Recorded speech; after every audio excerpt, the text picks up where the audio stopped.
Thank you for coming back. I see you're brave.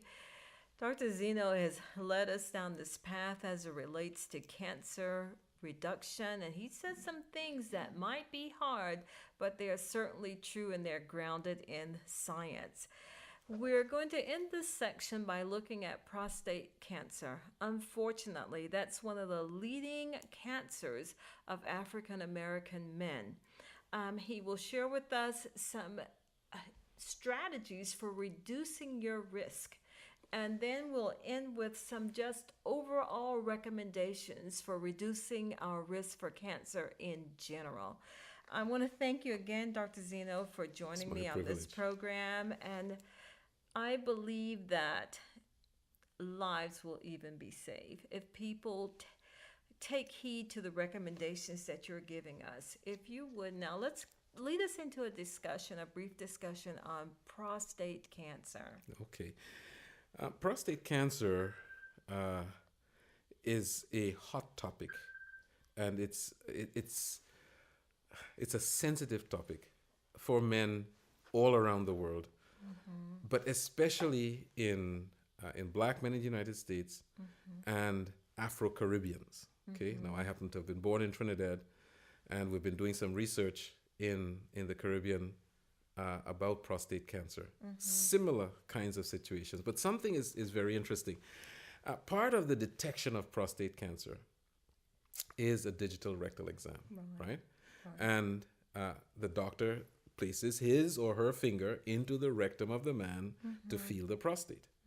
Now, that act for African American men is tantamount to a big problem because of all of the implications that that may have in how men feel about themselves. Okay? But I'll tell you what, uh, I put it this way: I prefer for somebody to stick their finger on my prostate. You thought I was going to say something else, right? Yeah, Stick their finger on my prostate, right? Than for me to die of prostate cancer. exactly. Okay, so I prefer that. Right. All right. Now, that being said, what can a man do? What can a man do? I'll talk about two major things. There are a whole host of them. I'm not going to pretend that this is all that you do. Right. But number one has to do with body weight. Okay? Body weight. We can reduce the risk of prostate cancer, scientifically shown, 11%.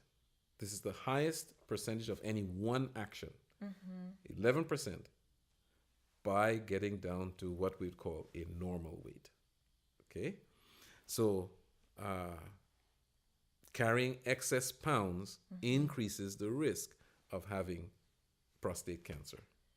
Okay? Okay. The second thing has to do with the amount of calcium in the diet. Calcium. Calcium. Men who ingest a lot of meat, milk, and cheese have an increased risk of prostate cancer. Now, I'm going to get real technical here, right? Go ahead. Part of the issue is that the excess calcium in the diet actually triggers the production of a special kind of hormone. It's called insulin-like growth factor 1. This insulin-like growth factor 1, when it comes in contact with the prostate cells, it causes the prostate cells to flourish. They want to grow, and they want to grow uncontrollably. Okay? So you don't want to have too much calcium in the diet, and the way that most people overdo the calcium in the diet is by over ingesting the amount of milk, the amount of cheese, and that's the thing, right? So this is an issue. So men who want to reduce the risk of prostate cancer, those are two very simple things that we can do. Get your weight under control. You look better, feel better, all those good things, and also you don't want to overdo the milk and the cheese. Okay. What about the soy milks? Okay. Even though it's called milk, I have never seen a soy cow. So soy milk is actually not even a milk. Soy milk is actually a concentrate of the soybean, and it's white, and it has you can make it in a milky, silky kind of way, so Right, it can, right. and it's actually a good milk replacer. All right. Now, some people say, well, the soy milk itself may have some issues because of phytoestrogens. It has estrogens in it. Right, right. Well, one of the ways that we treat prostate cancer is by using some of the blockers, some of the estrogen blockers, right? Well, I say, when we look at people in China who use a lot of soy, do they have an increased risk of prostate cancer? And the answer is no. So, if you're using just soy milk for your cereals and things like that, you're not going to get too much calcium, and you're not going to get too much soy anyway. So, soy milk, rice milk, almond milk, all of these things are not really milks, but they substitute for the white liquids that people like to put on their cereals.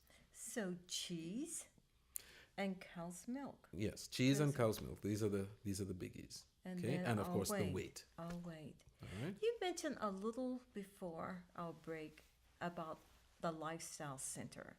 What is it that a Lifestyle Center does to help reduce the risk?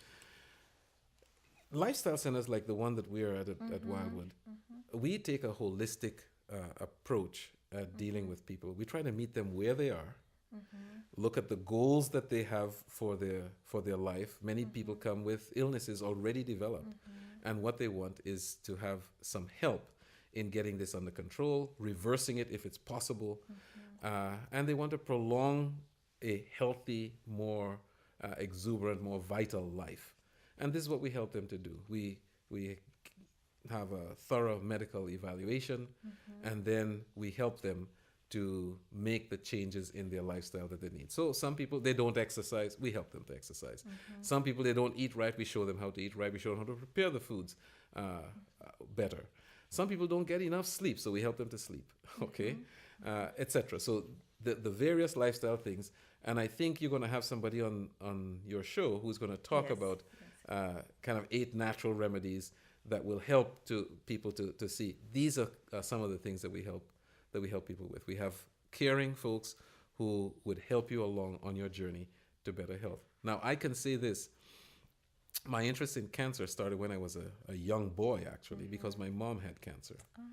And my mom changed the way she lived, went through these principles, and she died 2 years ago at the ripe old age of 88. Okay? After having cancer that was told that was going to be her demise when she was in her early 40s. My, Okay? my. So this is not a theoretical thing. This is a real thing. And in the break, I was showing you these recommendations from the American Institute for Cancer Research. Yes. That you might want to share some of these ideas with your audience. Of course, that will make me putting on my glasses. I'm over 25, you all. And maybe even those who would write to you, Yes. we can prepare some of this material for them so that they can have it too, so that they can share it with their family members and their friends who didn't have an opportunity to see the show. As we prepare to close, I'll read just a few of them, but we'll make this pamphlet available to you if you would write Dr. Sheila, DRSHEILA 777 at gmail.com, and it should show up on your screen. 1, be as lean as possible without becoming underweight. 2, be physically fit for at least 30 minutes every day. Limit sedentary habits. Eat more of a variety of vegetables, fruits, whole grains, and legumes such as beans.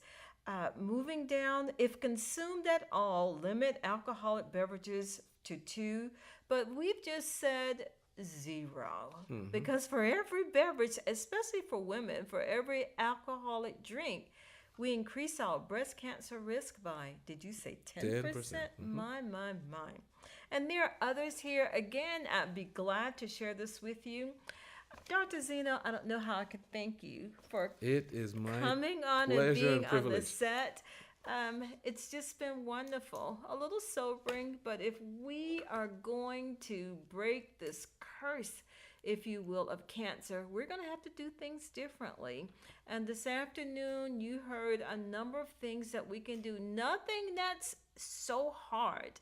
Just, it's nothing that even costs money. Really, we might even save money by eliminating some of the meat that we've been consuming and going to a more plant based diet.